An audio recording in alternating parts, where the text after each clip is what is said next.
Estem amb la Júlia Vila, l'MVP del Badruna Escorial Vic.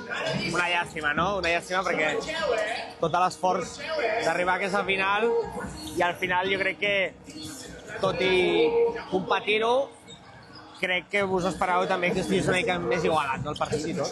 Nosaltres ja sabíem on veníem, algunes jugadores sí que les havíem vist jugar, però ja ens esperàvem això. Tant de bo hagués pogut ser més igualat, però ja era més o menys la idea. Simplement hem vingut a lluitar-ho i ens hem passat molt bé. Què creus que podria haver fet l'equip millor per tenir més opcions avui?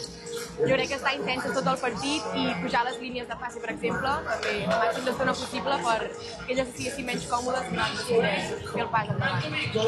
Primer cop a la història, primera edició del Badruna Escorial Vic a la Copa Col·legial, com l'heu viscut? Ens hem passat molt bé, ho hem lluitat fins al final i hem fet molta pinya amb l'equip.